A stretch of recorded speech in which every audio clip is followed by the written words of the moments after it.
और फिर कैसे ब्रजमंडल में जो महान वाणीकार रसिक हुए श्री स्वामी हरिदास जी, श्री हित हरिवंश जी, श्री वल्लभ रसिक जी, श्री गदाधर भट्ट गोस्वामी जी आदि रसिक महानुभावों ने अपने वाणी पदों के माध्यम से श्री जी का यश गान किया। उन्हीं रसिकों की श्रृंखला में एक महान रसिक हुए चाचा श्री वृंदावन दास जी। तो उन श्री वृंदावन दास जी महाराज ने श्री जी की आविर्भाव लीला को, गर्भ मास की अवस्था को पद रूप में गाया। और यह प्राचीन वाणी का पद बरसाना धाम में जब श्री जी का प्राकट्य उत्सव होता है, सवेरे 4 साढ़े 4 बजे अभिषेक होता है, तो उसके पहले रात को 2:30 बजे 3 बजे इसी पद का गान होता है, जिसमें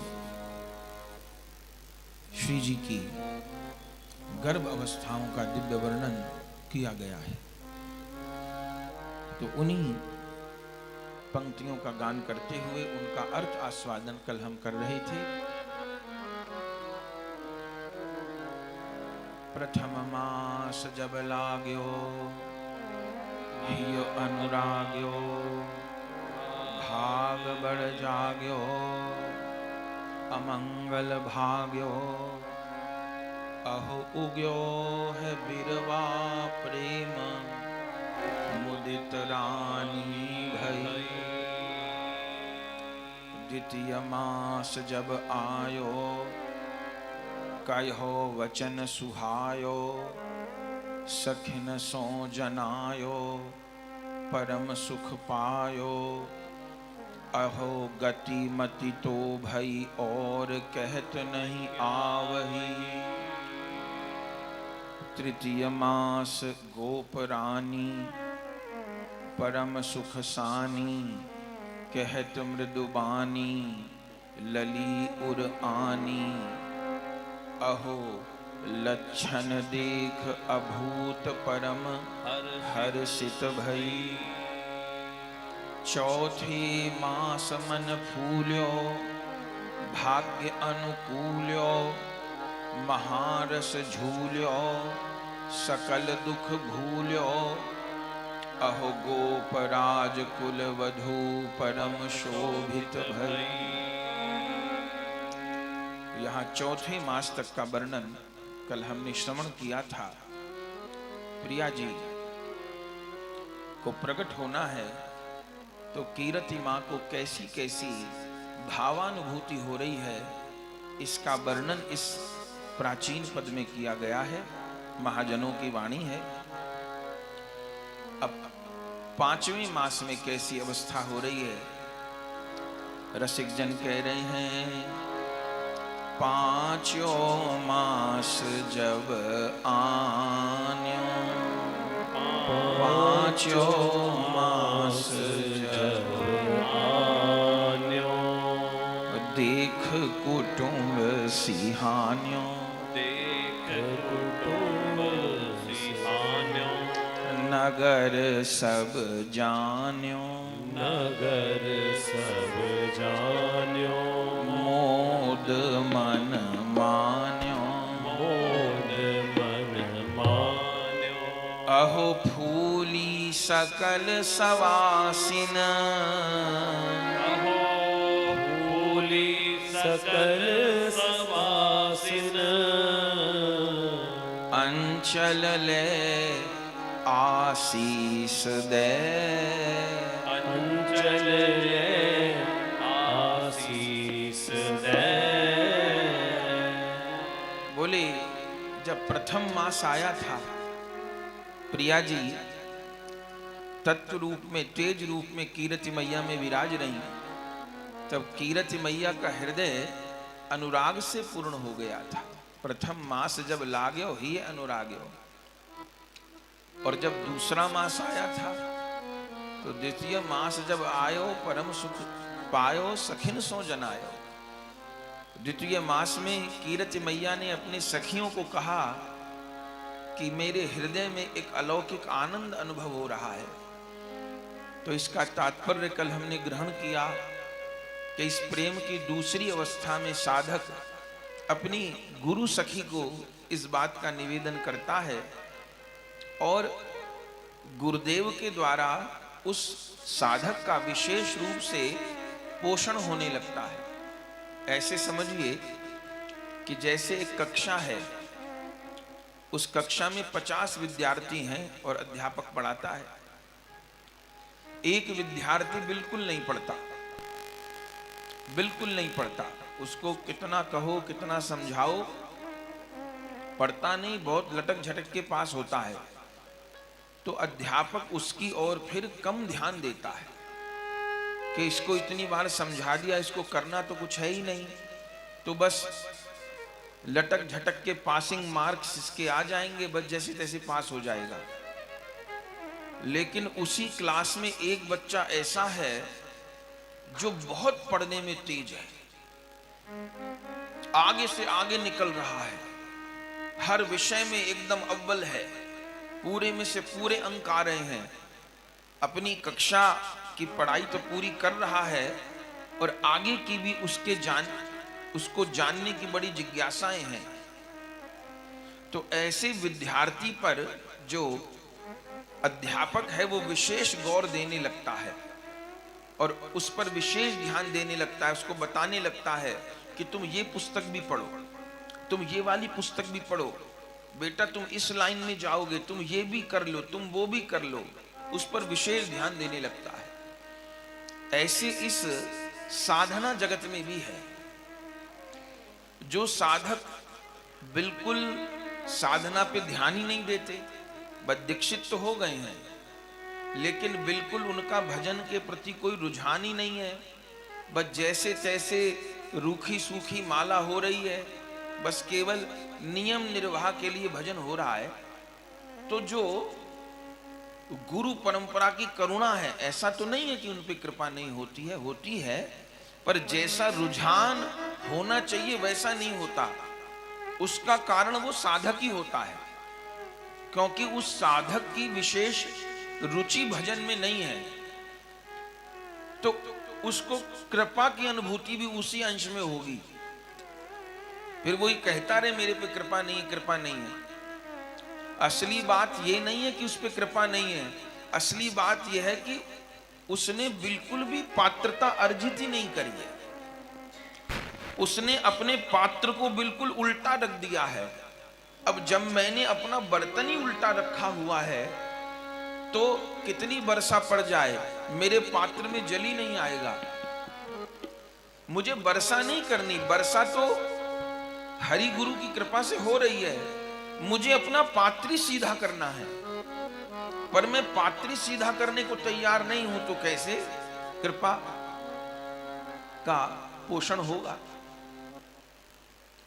तो जो बिल्कुल शिथिल हो जाते हैं, उदासीन हो जाते हैं। दूसरी बात, भजन करते हुए प्रचुर मात्रा में वैष्णव अपराध, प्रचुर मात्रा में सेवा अपराध, प्रचुर मात्रा में धामा अपराध करते हैं, तो उन पर भी कृपा अपनी दृष्टि बदल लेती है, फिर उसको भी कोई अनुभूति नहीं होगी और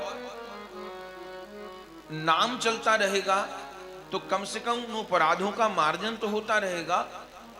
पर उस साधक ने ज्यादा ही अपराध कर डाले तो वो भजन से विमुख भी हो सकता है, पथभ्रष्ट भी हो सकता है और उसका पतन भी हो सकता है। लेकिन जो लगन से भजन में लगा हुआ है, मन लग नहीं पा रहा हमारा, पर हम लगाने की कोशिश कर रहे हैं, नाम में मन नहीं लग रहा लेकिन फिर भी माला को लेके बैठे ही हैं, सत्संग नियमित सुनते ही हैं, नाम नियमित करते ही हैं, मंत्र जप नियमित करते ही हैं, अपने साधन के प्रति बहुत आग्रह है और इस बात की पीड़ा भी है कि मुझसे भजन नहीं बन पा रहा, इस बात के हृदय में ग्लानि है कि मुझसे भजन नहीं बन पा रहा, मुझसे साधन नहीं हो पा रहा, हाय मेरी इतनी आयु बीत गई, मुझे कुछ अनुभूति नहीं हो पा रही, मैं क्या करूं? ऐसी मन के भीतर ग्लानि है, पीड़ा है। भले फिर ऐसी अवस्था में उससे भजन कम हो पा रहा है, पर मुझसे भजन नहीं बन पा रहा। ये जो पीड़ा है, ये जो ग्लानि है, यही भाव कृपा का आकर्षण कर लेगा। लेकिन मेरे भीतर ग्लानि नहीं है।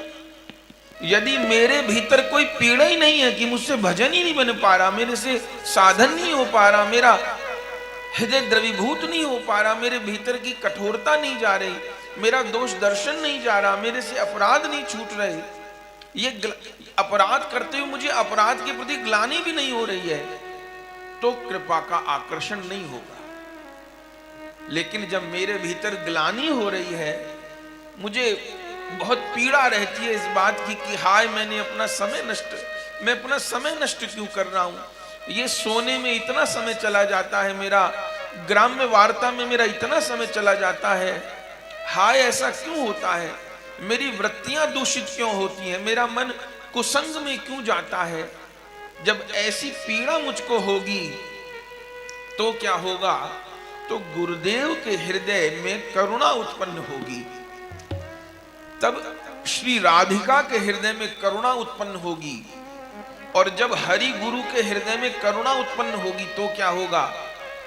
तो लाख जन्म साधन करके भी जिस वस्तु को मैं नहीं पा सकता, हरि गुरु की करुणा के द्वारा वो वस्तु मुझको उपलब्ध हो जाएगी।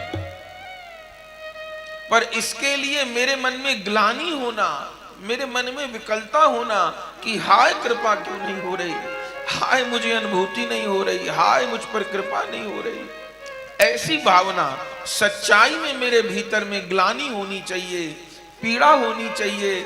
अपने आप को साधक धिक्कारेगा एकांत में, हाय मुझसे साधन नहीं बन पाया, मैंने जीवन नष्ट कर दिया, मैंने समय नष्ट कर दिया।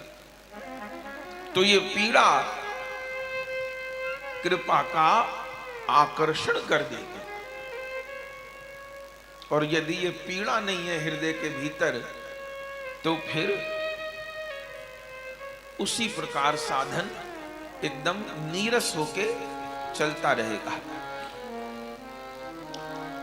तो दूसरी अवस्था में प्रेम की सखिन सो जनायो।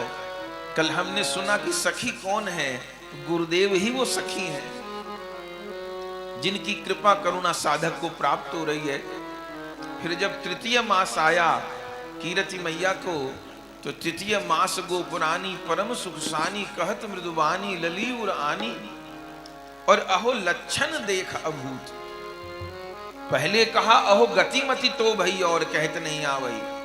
दूसरी अवस्था में साधक की गति और मति दोनों पलट गई। गतिमति कैसे पलटी? अभी मानिए मेरी मति में जो दोष दर्शन था, जो दोष दृष्टि थी, वो अब दूर हो गई। अब मुझको अपने दोष दिखाई पड़ रहे हैं मेरी मति को, और अब मेरी मति राधा माधव के चिंतन से युक्त है, धाम के चिंतन से युक्त है। तो मति पलट गई और मेरी गति पलट गई। अब जीवन में मुझे कुछ और प्राप्ति की इच्छा बाकी नहीं रही, किसी पद प्राप्ति की, किसी वस्तु प्राप्ति की, सम्मान प्राप्ति की।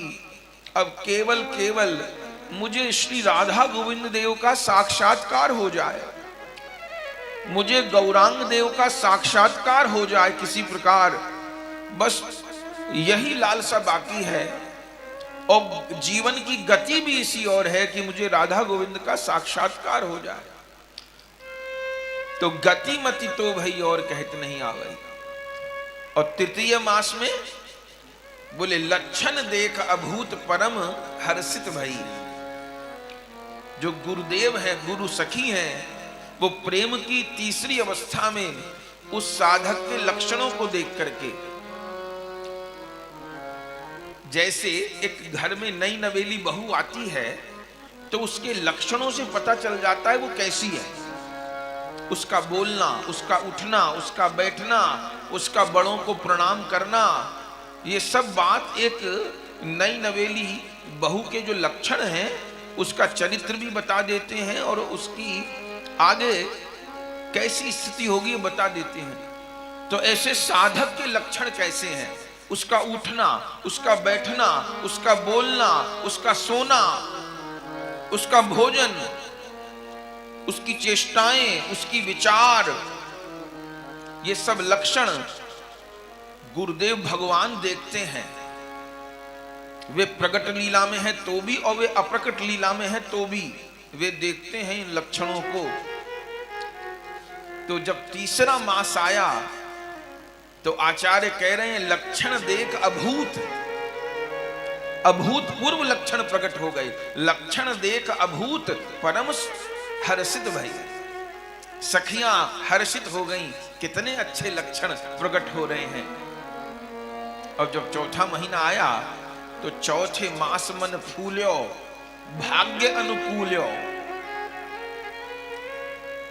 महारस झूल्यो सकल दुख भूल्यो।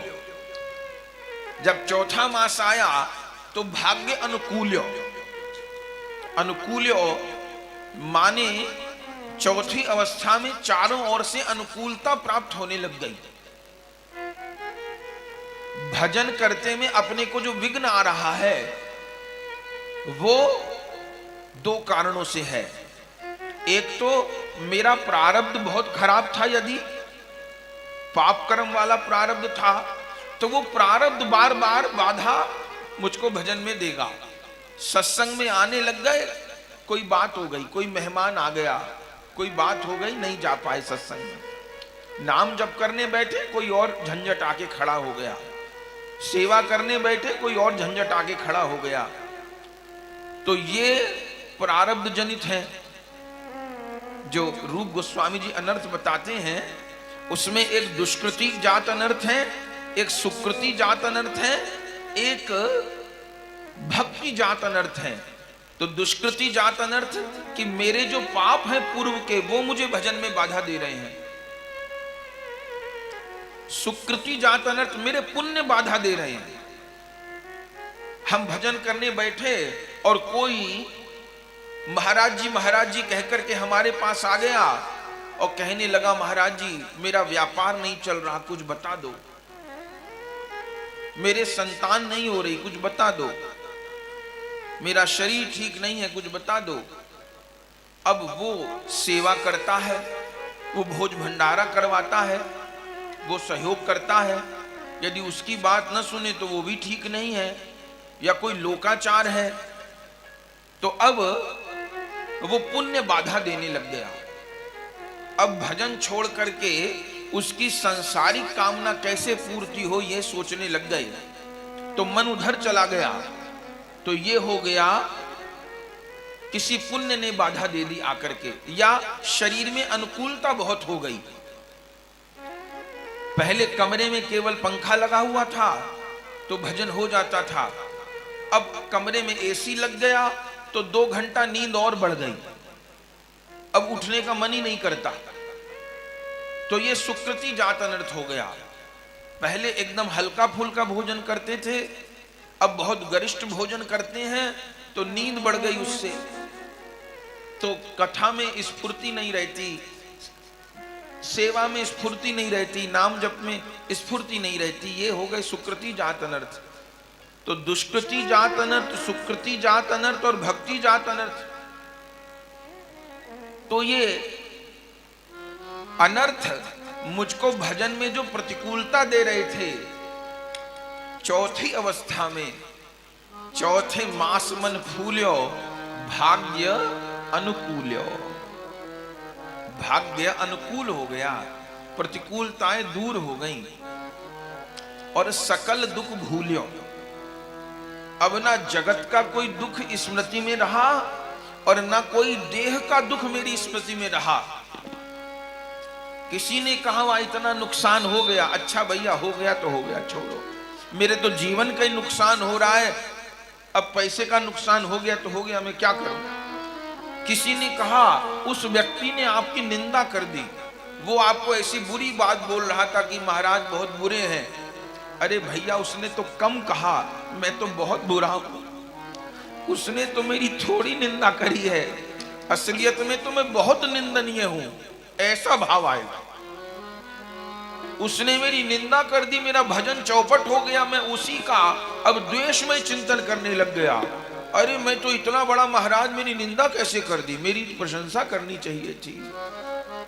तो द्वेष में चिंतन हुआ और मेरा भजन बंद हो गया। लेकिन मैंने सुना कि उसने मेरी निंदा की। मैंने कहा भैया थोड़ी निंदा की उसने, तो मैं तो बहुत निंदनीय हूं, उसको ज्यादा कहना चाहिए था, उसने कम कहा। तो क्या हुआ, भाग्य अनुकूल है। ये भजन की अवस्थाएं भी हैं। चौथे मास मन फूल्यो, भाग्य अनुकूल्यो, महारथ और सकल दुख भूल्यो। अपने को दुख कौन से हैं? दो ही दुख हैं, या तो अपने को शरीर के दुख हैं या अपने को मानसिक दुख है। शरीर वाला दुख भजन नहीं करने देता। मेरा सिर दुख रहा है, मेरा घुटना दुख रहा है, मेरी कमर दुख रही है, वो भजन नहीं हो पा रहा। या मेरा मन दुख रहा है, मुझे वो झंझट है, मुझे ये झंझट है, मुझे इसकी याद आ रही है, मुझे उसकी याद आ रही है, ये झंझट मुझे भजन नहीं करने दे रहे। लेकिन अब चौथी अवस्था में सकल दुख भूलो। ये जो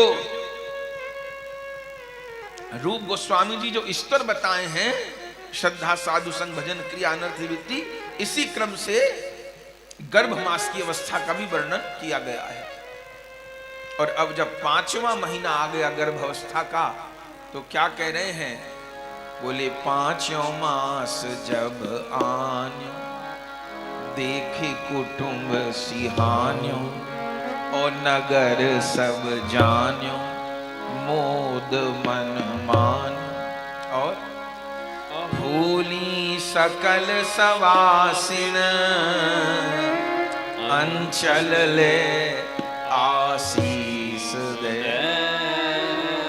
जब कीरत मैया को 5वां महीना आया गर्भावस्था का, तो जितनी सौभाग्यवती ब्रज की देवियां थीं वे आईं और श्री कीरति मैया को आशीर्वाद देने लग गई। फूली सकल सवासी, अंचल ले आशीष दे, आशीष देने लग गई। चारों ओर से आशीर्वाद मिलने लग जाएंगे। आशीर्वाद मांगने नहीं पड़ेंगे, किसी का हाथ पकड़ के सिर पे रखवाना नहीं पड़ेगा, अपने आप आशीर्वाद मिलने लग जाएंगे। अपने परम गुरुदेव श्रीपाद गौरांग दास बाबा जी महाराज के चरित्र में वर्णन है कि आप भाव की अवस्था में विराजमान रहते और लेटे होते, तो कभी उनको श्री स्वामी हरिदास जी महाराज, जिन्होंने बांके बिहारी जी को प्रकट किया, वे स्वामी जी महाराज आकर अपनी केली माल सुनाते बाबा को, परम गुरुदेव को। उनको अनुभव होता कि स्वामी जी मुझे अपने पद सुना रहे हैं, केली माल के पद सुना रहे हैं। कभी उनको यह अनुभव होता कि श्री हित हरिवंश जी मुझको हित 84 के पद सुना रहे हैं। श्री भट्ट देवाचार्य जी, श्री हरिवास देवाचार्य जी, निम्बार्क संप्रदाय के आचार्य, वे अपनी महावाणी सुना रहे हैं।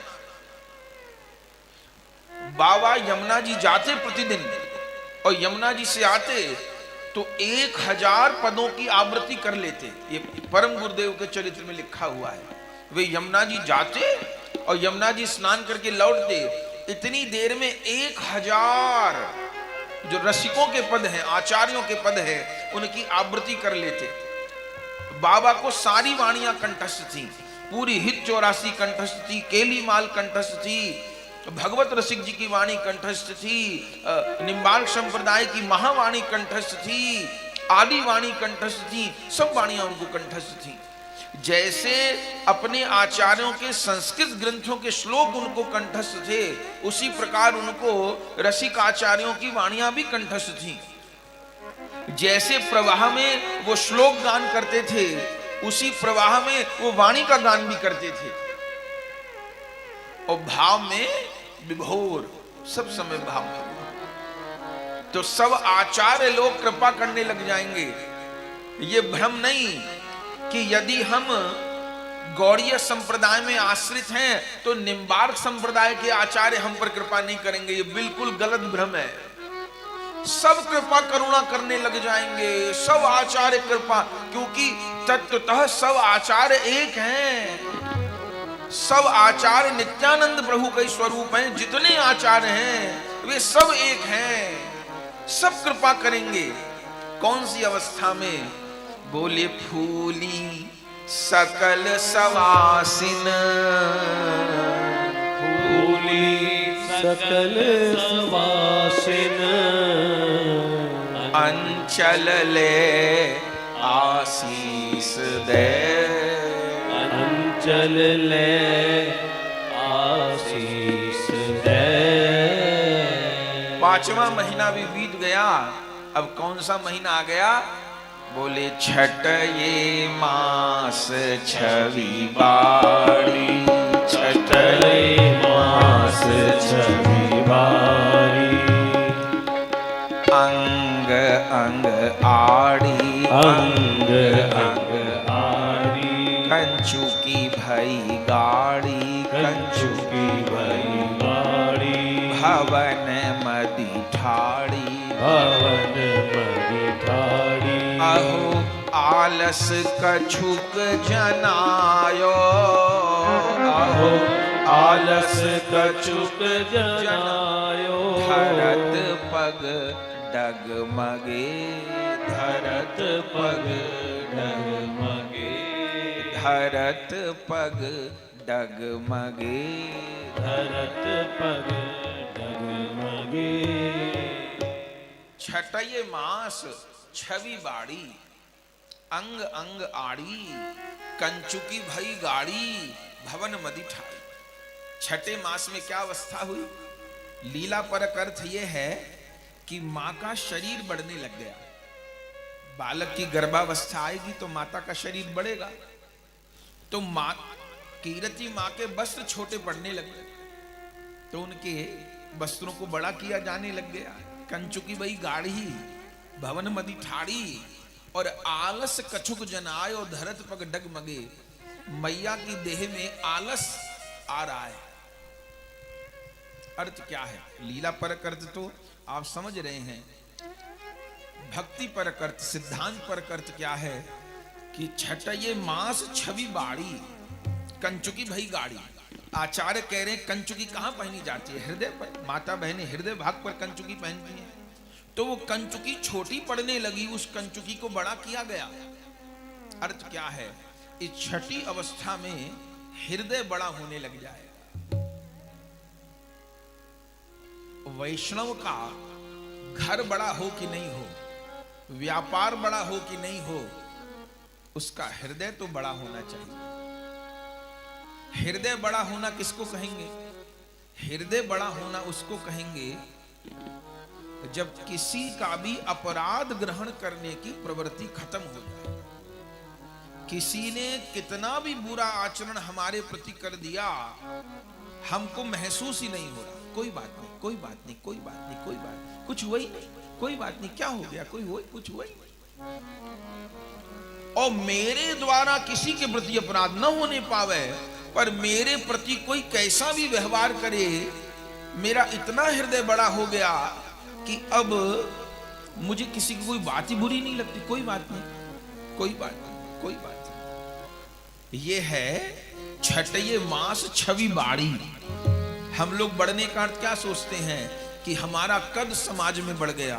पहले मुझको 100 लोग जानते थे, अब मुझे 1000 लोग जानने लग गए। पहले मुझको केवल 10 लोग प्रणाम करते थे, अब मुझको 100 लोग प्रणाम करने लग गए। ये बढ़ना नहीं है।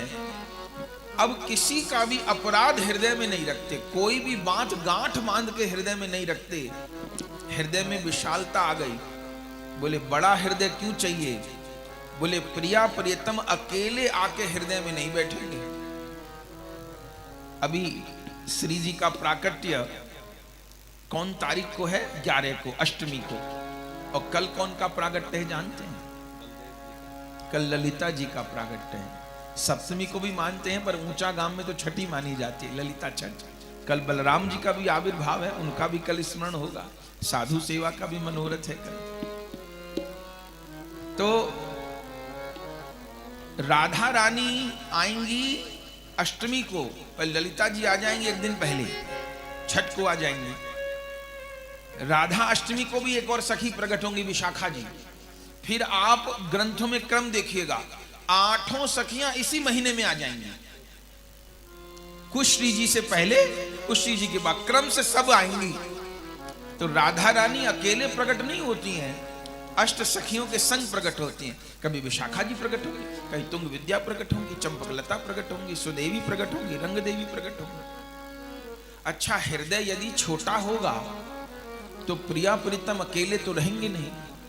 हृदय में प्रिया प्रियतम रहेंगे तो अष्ट सखी गण के साथ रहेंगे, मंजरी गण के साथ रहेंगे, परिकर गण के साथ रहेंगे। और हम लोग हृदय को इतना छोटा सा किए हुए हैं, तो छोटे हृदय में प्रिया प्रीतम कैसे विराजेंगे? तो सब परिकर उनका रहे, तो उसके लिए साधक को अपना हृदय बड़ा करना होगा। और हृदय बड़ा करने का अर्थ क्या है? हृदय बड़ा करने का अर्थ यह है कि मेरे हृदय में कोई भी जागतिक स्मृति बाकी नहीं है। मेरे हृदय में कोई भी शुभ और अशुभ कोई भी संकल्प बाकी नहीं रहा। हृदय को खाली रखने का अर्थ क्या है? हृदय किन चीजों से भर जाता है? हृदय जगत की स्मृतियों से भर जाता है। मोबाइल होता है ना, तो मोबाइल में लगातार फोटो मैसेज आते रहते हैं। तो हम तो कम जानते हैं, पर सुना है कि व्हाट्सएप पे आप जो भी इमेज को खोल लीजिए तो वो स्टोर हो जाएगी, जो मेमोरी होती है उसमें स्टोर हो जाएगी। क्योंकि आपने उस चित्र को देखा है तो स्टोर हो गई। अब आप स्टोर करते चले गए, करते चले गए, करते चले गए, आपने डिलीट मैसेज नहीं किया तो क्या हो जाएगा? मोबाइल चलना बंद हो जाएगा। क्या बोलते हैं उसको? मोबाइल हैंग हो गया, भूल जाते हैं। मोबाइल हैंग हो गया, बोलते हैं मोबाइल हैंग हो गया। हैंग क्यों हो गया? बोले इतने मैसेज भर लिए, इतने मैसेज भर लिए, भरते चले गए, अब चलना बंद हो गया। तो क्या करना होगा? अब बात बाद में करिए, पहले मैसेज को डिलीट करिए। बस जितने काम का है उतना ही रखिए, डिलीट करिए, खाली करिए, ना तो फट जाएगा मोबाइल किसी से। तो ये केवल मोबाइल यंत्र की बात नहीं है, ये अपने हृदय की भी बात है। जो गैर जरूरी मैसेज हैं उनको डिलीट करना होगा। करते जाइए, डिलीट करते जाइए। क्या दिमाग को मुझे कूड़ादान बनाना है? सब ठीक है, सब ठीक है, सब ठीक है, तो छोड़ो छोड़ो छोड़ो छोड़ो छोड़ो छोड़ो छोड़ो। जिसको श्यामा श्याम को बिठाना है, सारी गंदगी सा। इसलिए महाप्रभु जी शिक्षाष्टक में पहला शब्द क्या कह रहे हैं? पहला शब्द शिक्षाष्टक का क्या है? चेतो दर्पण मार्जनम भव महा दावाग्नि निर्वापणम् श्रेयः कैरव चंद्रिका वितरणम् विद्या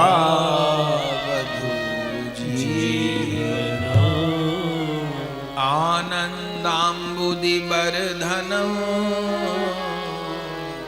प्रतिपदं पुराणामृतास्वादनं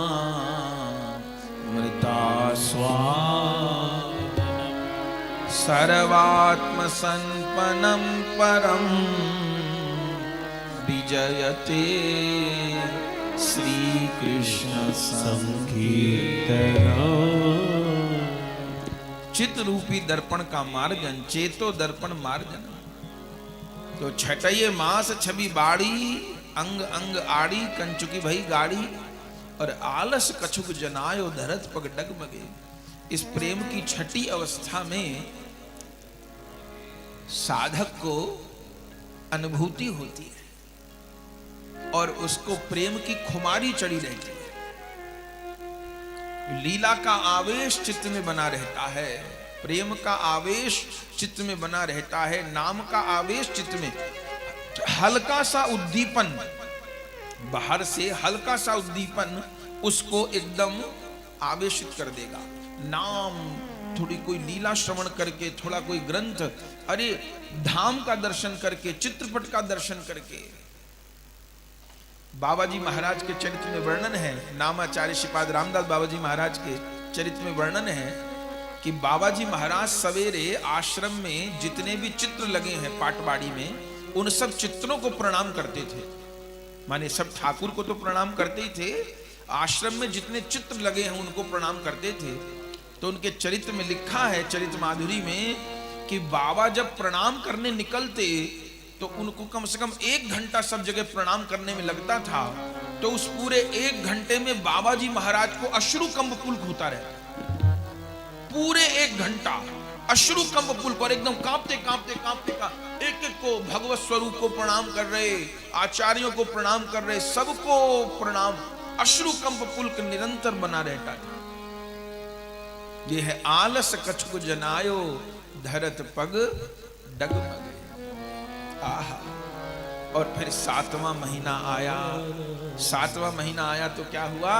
7वें मास सहेली, 7वें मास सहेली, नहीं तजत अकेली, नहीं तजत अकेली, कहो सुनो हेली, रहो सुनो हेली, रहो संग भेली, रहो संग भेली, अहो भांति भांति समुझाए, अहो भांति भांति समुझाए, करब रक्षा करी, करब रक्षा करी, गर्भ रक्षा करी, करब रक्षा करी। बोले जो 7वां महीना आया है कीरति मैया को, बोले 7वें मास सहेली, नहीं तजत अकेली। अब सखियां कीरति मैया को अकेले नहीं छोड़ती हैं। नहीं तजत अकेली, कहो सुनो हेली, रहो संग भेली। सखियां कहती हैं भैया कीरति रानी को अकेले न छोड़ो, सब संग संग रहो। बोले क्यों? बोले अहो नाना भांति, अहो भांति भांति भांति समझाए, गर्भ रक्षा करी। सब गर्भ की रक्षा में लगी हैं। ये प्रेम प्राप्ति की 7वीं अवस्था है। बोले कौन सखियां साथ रहती हैं? बोले दूसरे मास में तो केवल अपने गुरुदेव का सखी रूप में अनुभव हो रहा है, लेकिन 7वीं अवस्था में अपनी बाकी सखियां कौन हैं? परम गुरुदेव, परात्पर गुरुदेव, परमेष्ठी गुरुदेव, अपनी पूरी गुरु परंपरा का जो अपनी सिद्ध प्रणाली है, उस पूरी सिद्ध प्रणाली के जो गुरु वर्ग हैं, उनके सिद्ध स्वरूप का अनुभव इस 7वीं स्थिति में साधक को होने लग जाएगा। अपने गुरुदेव से लेकर के जहां तक परंपरा है, और फिर रूप मंजरी जी, लवंग मंजरी जी, गुण मंजरी जी, तुलसी मंजरी जी, मंजुलाली मंजरी जी, जो अष्टमंजरी गण हैं, इनका भी अनुभव होने लग जाएगा। या ये कहिए साधक इनको भूलेगा नहीं। 7वें मास सहेली, नहीं तजत अकेली। अपने जीवन का सबसे बड़ा अनर्थ क्या है? कोई कहे कि अपराध का मूल क्या है? बोले अपराध का मूल है अपने आप को स्वतंत्र मानना, अपने आप को अकेला मानना। अकेले में तो सारे अनर्थ होते हैं। अकेला केवल शरीर का अकेलापन नहीं है, मन का भी अकेलापन है। मैं अपने मन का स्वामी हूं, मैं कुछ भी चिंतन करूं, मैं कुछ भी जो संसार में हो रहा है। लेकिन 7वीं अवस्था में नहीं तजत अकेली, मैं अकेला नहीं हूं, निरंतर हरि गुरु मेरे साथ हैं। मैं किसी समय भी अकेला नहीं हूं, एक क्षण के लिए भी मैं अकेला नहीं हूं। सब समय प्रिया प्रियतम मेरे संग हैं, सब समय गुरुदेव मेरे संग हैं, और वे मेरी एक एक चेष्टा को देख रहे हैं। नहीं तजत अकेली, 7वें मास सहेली, और कहें सुनो हेली, रहो संग भेली। सब लोग घेर कर रहो, साथ में रहो। वहां जो सेवा का सौभाग्य प्राप्त होता है, कैसे होता है? नरोत्तम ठाकुर जी कहते हैं ना, ललिता विशाखा आदि जत सखी वृंद ललिता विशाखा आदि जत सखी वृंद आज्ञाय करीब सेवा चरणार बिंद आज्ञाए करीब सेवा चरणार बिंद राधा कृष्ण प्राण मोरा जुगल किशोर राधा कृष्ण प्राण मोर जुगल किशोर जीवने मराने गति आर नाही जीवने मरणे गति आर नाई कालिंदीर कूले केली कदम्बेर बाण कालिंदीर कूले केली कदम्बेर बाण रतन बेदीर ऊपर बसाब दुजान रतन बेदीर ऊपर बसब दुजान रतन बेदीर ऊपर बसाब दुजान रतन बेदीर ऊपर बसब दुजान रतन वेदी पर प्रिया प्रियतम बैठे हैं, मैं कब सेवा का सौभाग्य प्राप्त करूं? श्याम गौर अंगे दीव चंदनेर गंध और चामर ढुलाव कबे हेरिब मुख चंद्र। श्याम गौर अंगे दिवो चंदनेर गंध श्याम गौर अंगे दीवो चंदनेर गंध श्यामर ढुलाव कबे हेरिब मुख चंद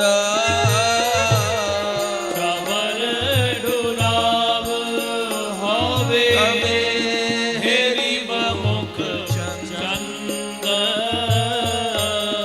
गाठिया माल तीर माला दिव दोहार गले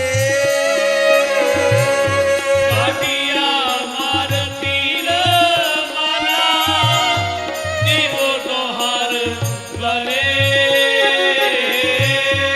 आधारे तुलिया दिव कर्पूर तांबूले अधर तुलिया दिवो कर्पूर तांबूले ललिता विशाखा आदि जतो सखी वृंद ललिता विशाखा आदि जत सखी वृंद आज्ञाय करीबो सेवा चरणार बिंद आज्ञाय करीबो सेवा चरणार विंद श्री कृष्ण चैतन्य प्रभु दासेर अनुदान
करे नरोत्तम दास।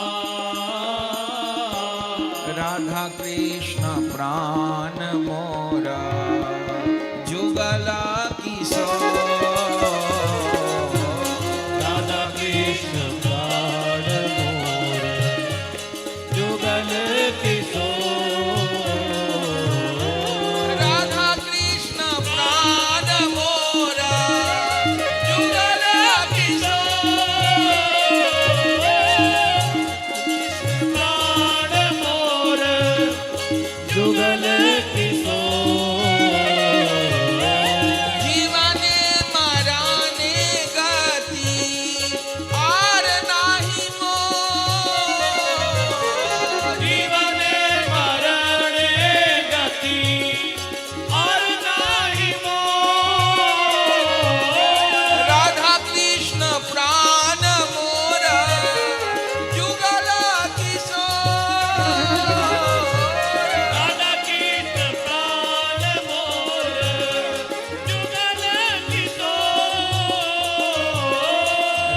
कृष्ण प्राण मोरा जुगल किशोर।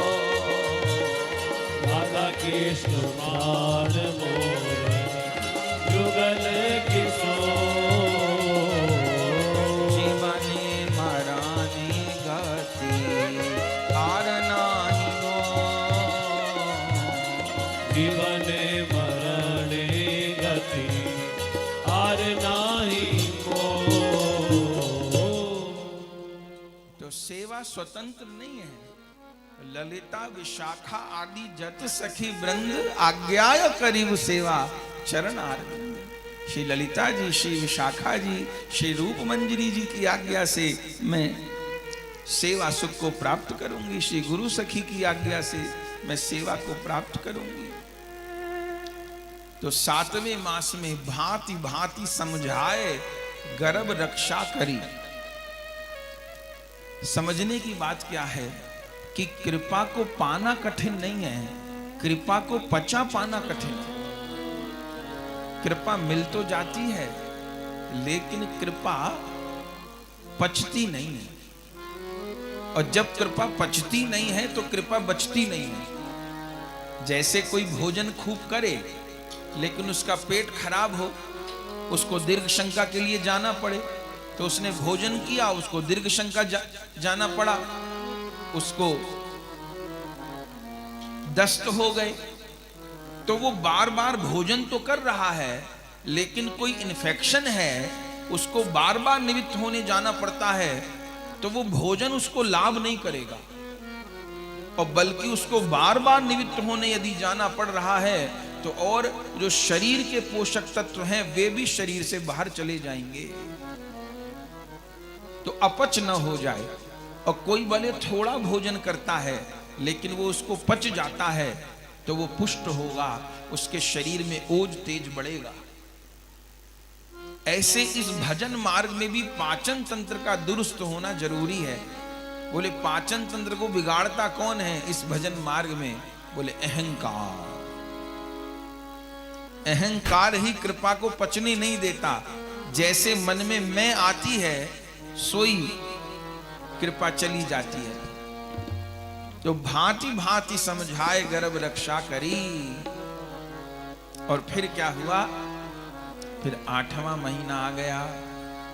8वें मास द्विज आए, बोल पठाए न्योत जीमा सजन पहरा। अहो बोले सजन सो बोल सोई प्रभु कीजिए। 8वां महीना जब आया कीरति मैया को, बोले 8 मास द्विज आए, बोल पठाए न्योत जिमाए सजन पहराए। श्री वृषभान बाबा ने सारे ब्रज के ब्राह्मणों को बुलाया। बोले 8वें महीने में ही ब्राह्मणों को बुला लिया स्वस्ति वाचन करने के लिए, क्यों? बोले कल हमने सुना था कि ठाकुर जी प्रकट हुए 8वें महीने में और राधा रानी प्रकट हुई 10वें महीने में। तो वृषभानु जी को लग रहा है कहीं नंद बाबा के घर लाला 8वें महीने में प्रकट हुआ, कहीं मेरे घर भी लाली 8वें महीने में ना प्रकट हो जाए।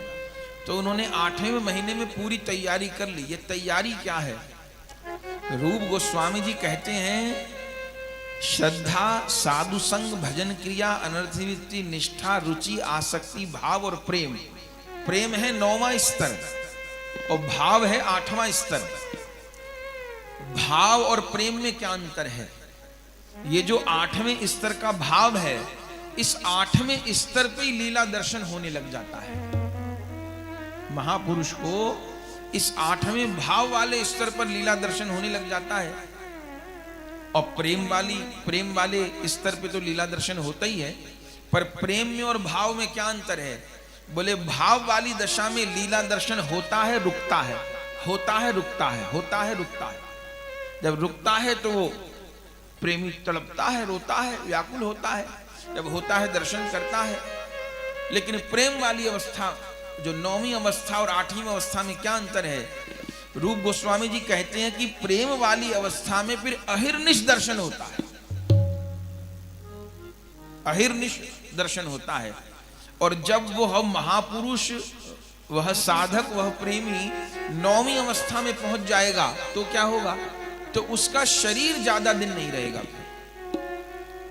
इसलिए ठाकुर जी माने कोई कमी नहीं है भजन में, लेकिन यदि उस संत के शरीर को रखना है तो उसको 9वें स्तर पर नहीं पहुंचने देंगे, 8वें पर अटकाए रखेंगे तब तक। बोले 9वें पर पहुंच गए तो फिर बोलना चालना बंद हो जाएगा, फिर व्यवहार बिल्कुल शून्य हो जाएगा, फिर व्यवहार नहीं रहेगा, फिर वो एकदम एकांतिक हो जाएंगे, मिलना जुलना सब बंद कर देंगे।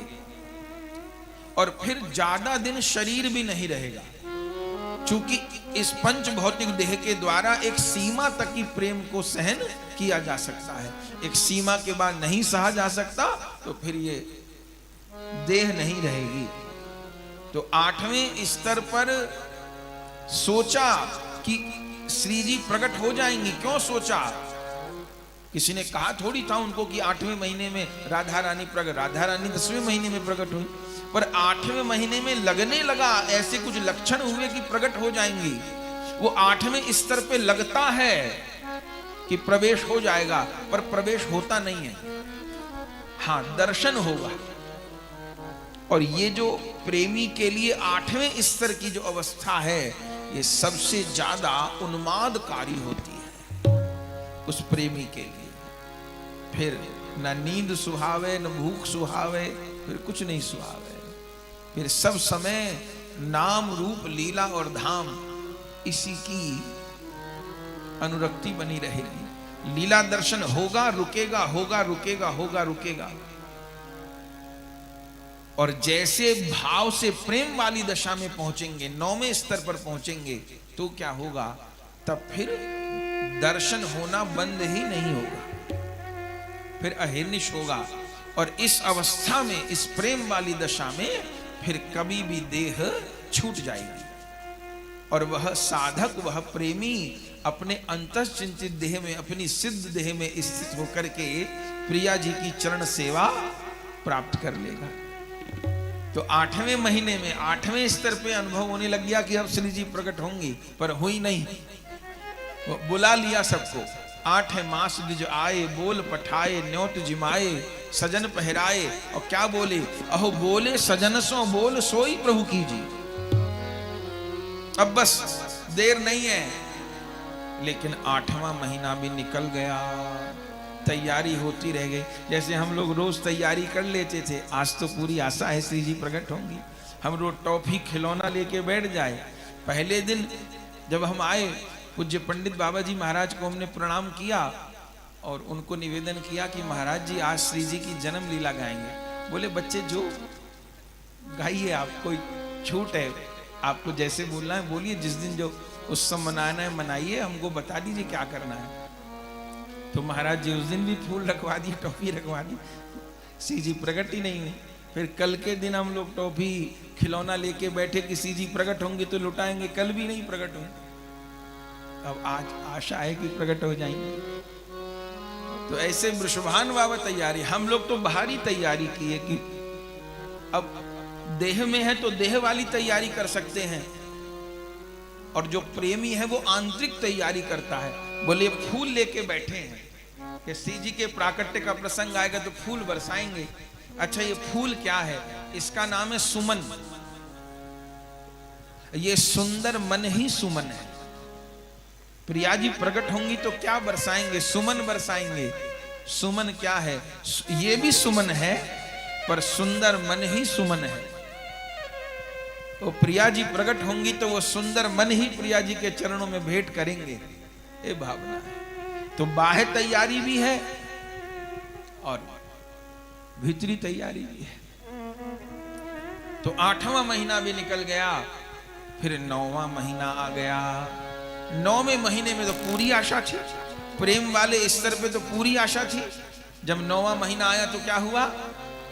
बोले नवये मास गोप बाला, नवये मास गोप बाला, कहे वचन रसाला, कहे बचन रसाला, अजू कीरति कृपाला, अजू कीरति कृपाला, ए बूझत एही काला, ए बूझत एही काला। 9वें मास में तो सखियां पूछने लगी, क्या पूछने लगी? अहो कब हुई है वह द्योस, अहो कब हुई है वह द्योस, सुमंगल गाइयो, सुमंगल गाइयो। अरे वो क्षण कब आएगा जब हम सब मिलके मंगल गाएंगी, हम नाचेंगी, हम किशोरी जी को पालना झुलाएंगी। कि इस लाडली को भीतर ही लेके बैठी रहोगी कि प्रकट भी होएगी? अब 9वां महीना हो गया भैया, प्रकट कर दो। तो उस समय प्रेमी से सब ये वांछा करते हैं कि अब 9वें स्तर पर पहुंच गए प्रेमी, अब तो वो प्रिया प्रियतम अनुभव हो जाए। और 9वें महीने में जो निकट के जन हैं उनको गुरुदेव के भीतर में जुगल का अनुभव होने लग जाएगा। अपने यहाँ गुरु परंपरा में बड़े बाबा महाराज की परम कृपा पात्रा सखी माँ जी, अपने यहाँ बड़े बाबा जी महाराज का एक चित्र है। वो चित्र कैसा है कि बड़े बाबा महाराज ऐसे बैठे हैं और बड़े बाबा महाराज की गोद में युगल है, और बड़े बाबा महाराज के दाएं बाएं निताई गौरांग है। इधर निताई हैं, इधर गौर हैं, और बड़े बाबा ऐसे हाथ करके विराजमान हैं और गोद में उनके युगल हैं। ये झांकी है। ये झांकी का दर्शन किसको हुआ था? बड़े बाबा की झांकी का दर्शन किसको हुआ था? सखी मां को हुआ था। ये झांकी कैसे प्रकट हुई? किसी ने बनाई नहीं है। इस झांकी का दर्शन बड़े बाबा महाराज का सखी मां जी को हुआ था। सखी मां जी नाम जप नहीं करती थी। सखी मां जी के चरित्र में लिखा है, जैसे किसी ने कल पूछा कि आप कहे कि महामंत्र ही करो, हम लोग राधे श्याम रटते हैं, राधा नाम रटते हैं, तो अनुचित है। ऐसा हमने नहीं कहा कि अनुचित है। हमने कल ये कहा कि जो किसी भ्रम में आकर के 20-20, 30-30 साल से महामंत्र रट रहे थे, उसको छोड़ करके कुछ और करने लग गए, तो इस सब की जरूरत नहीं है। ये महामंत्र सब कुछ प्रदान कर देगा। हम ये नहीं कह रहे कि कोई नाम छोटे बड़े, नाम तो एक ही है। नाम नामकारी बहुधा, निज सर्वशक्ति तत्तर प्रता नियमित स्मरणे न काला, महाप्रभु जी कह गए। हमने ये नहीं कहा था कि कोई नाम छोटे बड़े हैं। हमने कहा था कि महाजन गता सपन था। महापुरुष जिस रास्ते से होके निकले अपने लिए वही रास्ता। तो महामंत्र जप का त्याग नहीं करना, एक संख्या में महामंत्र करना है। फिर जीभा पर हर समय राधा नाम चलता है, राधे श्याम नाम चलता है, तो कोई बात नहीं, लेकिन श्री महामंत्र का संख्या पूर्वक जप नहीं छोड़ना है। ये बात कल कही गई थी। तो सखी माँ जी क्या करती थी, आपको आश्चर्य होगा। सखी माँ के चरित्र में वर्णन है कि वे सब समय न तो उपदेश मंत्र जपती थी, न महामंत्र जपती थी। सखी माँ जपती थी जय गुरु श्री, जय गुरु श्री, जय गुरु श्री, जय गुरु श्री, जय गुरु श्री, जय गुरु श्री। उनका जप क्या था? ये जय गुरु श्री, जय गुरु श्री।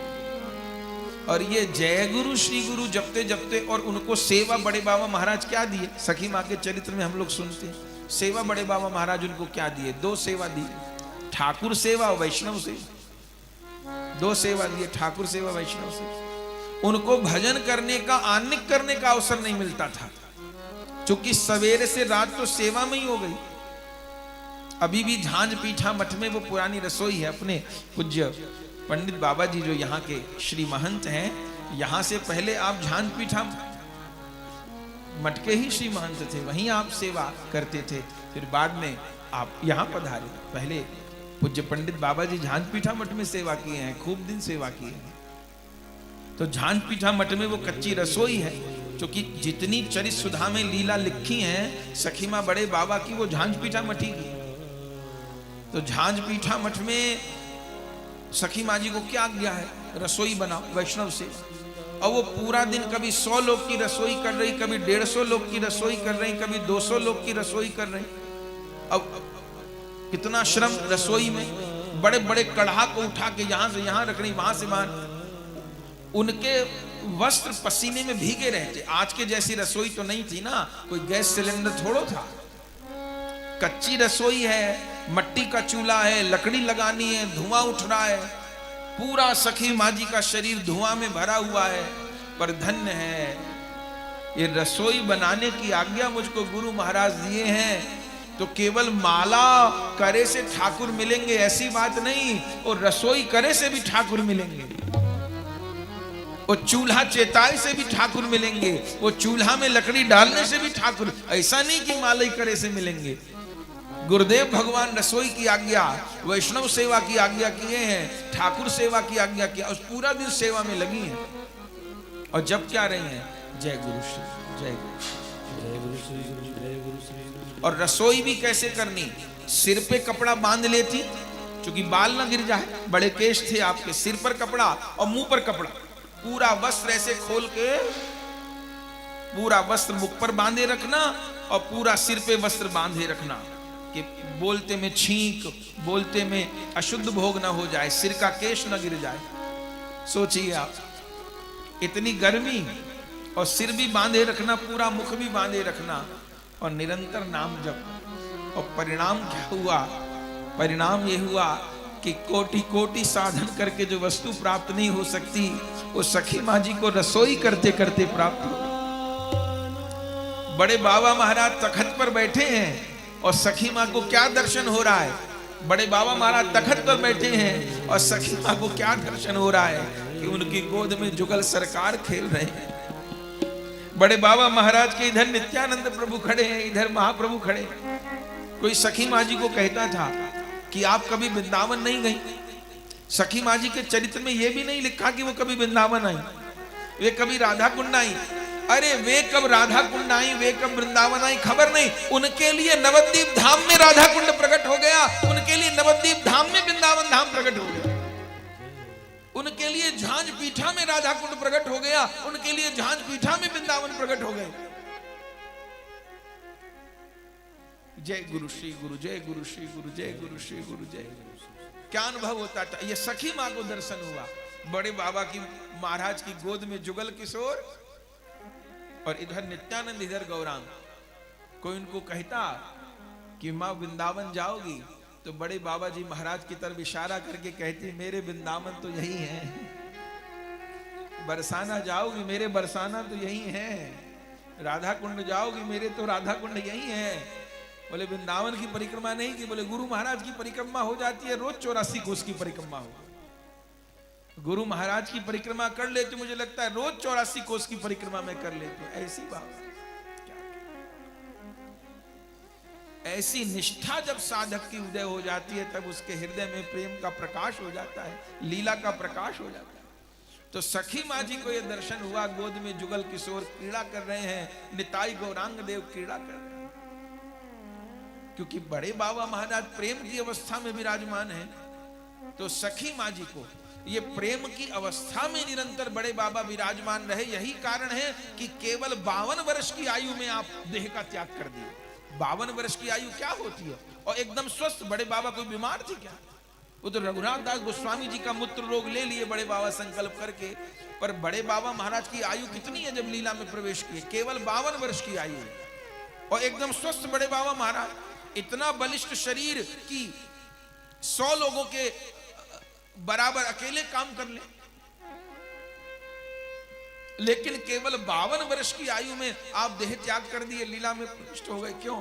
चूंकि उस प्रेम वाले स्तर की अवस्था पे जो आप विराजमान हैं, तो कोई कितना बड़ा महापुरुष है, उसकी देह ज्यादा दिन नहीं चलेगी, देह पे नहीं रहेगी। तो 52 वर्ष की अवस्था में आप स्वेच्छा से लीला में प्रवेश किए, फुलेरा दौज के दिन सन 1906 में।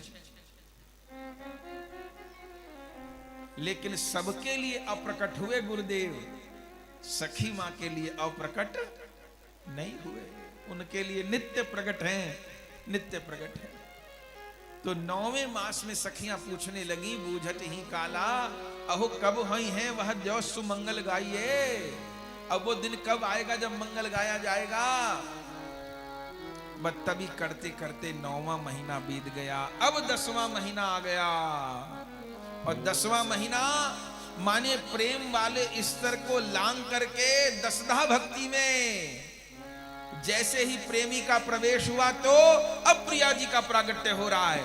रसिक जन ने गाया, बोले पूजो है 10 यो मास, पूजो है 10 यो मास, उरे बड़ो है हुलासा, उरे बड़ो है हुलासा, ऐसा फल भई आशा, ऐसा फल भई आशा, भायो भवन प्रकाशा, भायो भवन प्रकाशा, भायो भवन प्रकाशा। भायो भवन प्रकाशा।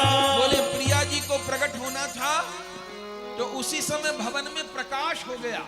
बाहर तो प्रकाश था, बोले भीतर भी प्रकाश हो गया। कैसे प्रकाश हो गया? बोले राधा अष्टमी का पावन दिवस, कीरति मैया तो गर्भवती हैं ही, वृषभान बाबा एकदम भोर में रावल में विराजमान है, यमुना जी स्नान करने प्रतिदिन जाते, तो भोर में वृषभान बाबा यमुना जी स्नान करने गए, कोई 3:30 बजे, एकदम भोर में। जब यमुना जी स्नान करने गए तो क्या देख रहे हैं कि यमुना जी के बीच में एक स्वर्ण कमल खिला हुआ है, और उस स्वर्ण कमल के ऊपर एक अंगुष्ठ आकार की कन्या किलोल कर रही है। यमुना जी में स्वर्ण कमल खिला हुआ है, और स्वर्ण कमल के ऊपर छोटी सी लाली किलोल कर रही है। बाबा देख रहे हैं अवाक होकर, अरे, और मन में सोच रहे हैं कहीं सोने के भी कमल हों, कहीं सोने के कमल हों, कहीं स्वर्ण के कमल हों। यमुना जी में सोने को कमल, मैं सपना देख रहा हूं कि मैं जागृत हूं, कहीं सोने के भी कमल हों, और छोटी सी लाली। फिर कह रहे, अरे ये यमुना जी में छोटी सी लाली को कौन छोड़ गए हो? मन में सोच रहे, छोटी सी लाली है यमुना जी में कौन छोड़ गए हो? फिर मन में सोच रहे हैं कि नहीं नहीं, ये तो कोई दिव्य प्रकाश हो रहा था, माने सूर्य तो निकले नहीं थे 4 बजे, लेकिन श्री जी का कमल पर दर्शन हो रहा है, प्रकाश हो रहा है। तब वृषभान बाबा स्तुति कर रहे हैं, क्या कह रहे हैं? हे देवी, आप कौन हो? अपनो परिचय दे, आप कौन हो? आप अपनो परिचय दो। मैं आपकी महिमा नहीं जान पा रहा, मैं आपके तत्व को नहीं जान पा रहा, आप कौन हो? जैसे वृषभान बाबा ने प्रार्थना की, तो जो कमल के ऊपर छोटी सी किशोरी जी थी, वह नित्य किशोरी के रूप में प्रकट हो गई। वही कमल के ऊपर वृषभान बाबा ने वही दंडवत प्रणाम किया, कमल के ऊपर किशोरी जी खड़ी हैं, और वृषभान बाबा क्या दर्शन कर रहे हैं कि सारे देवता, ब्रह्मा जी, शंकर जी, इंद्रादि सब देवता श्री जी की स्तुति कर रहे हैं।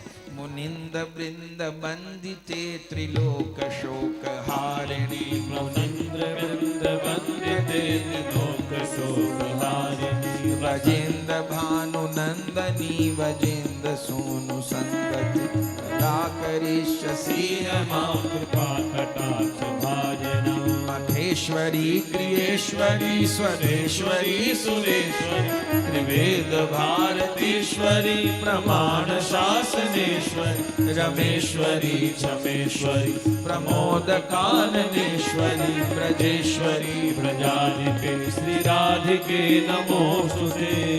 विश्वभान बाबा क्या देख रहे हैं कि वो किशोरी किशोर अवस्था को प्राप्त हो गई, वो बिटिया छोटी सी, और सब देवता स्तुति कर रहे हैं, भोलानाथ स्तुति कर रहे हैं, ब्रह्मा जी स्तुति कर रहे हैं। विश्वभान बाबा हाथ जोड़ के खड़े, अरे ये कौन देवी है? हाथ जोड़ के कह रहे हैं, मैं आपका मर्म नहीं जानू, मैं आपका स्वरूप नहीं जानू, आप अपने स्वरूप को प्रकाश करो, आप अपना परिचय खुद ही प्रदान करो, मैं आपको परिचय नहीं जानू। तब किशोरी जी बोल पड़ी, क्या बोली? हे वृषभानु महाराज, मैं श्री कृष्ण की अहलादनी शक्ति हूं। आपने यमुना जी के तट पर तप किया था कि मुझे ऐसी लाली की प्राप्ति होए जो भगवान को भी प्रसन्न करवे वारी हो, भगवान को आनंद देवे वारी हो, भगवान को अपने प्रेम में वशीभूत करवे वारी हो। मेरे प्रभु नंद बाबा के घर अवतार ले चुके हैं, पर मेरे बिना उनकी लीला पूर्ण ना होएगी, तो अब मैं आपके घर पर पुत्री रूप में अवतार ले रही हूं, अपने प्रभु की लीला को पूर्ण करवे के टाइम। जैसे वृषभान बाबा को किशोरी जी ने कहा, मैं आपके यहां कन्या रूप में अवतार धारण करूंगी, श्री वृषभान बाबा रुदन करने लगे। आप मेरी लाली बनोगी, आप मेरी लाली बनोगी, मुझ में योग्यता नहीं, मुझ में सामर्थ्य नहीं जो आप जैसी देवी मेरे घर लाली बन के आवे। तब श्री जी कह रही हैं, आप मेरे नित्य पिता हो। ये तो लीला शक्ति का प्रभाव है कि लीला परिकर को भी मोहित किए रहती है।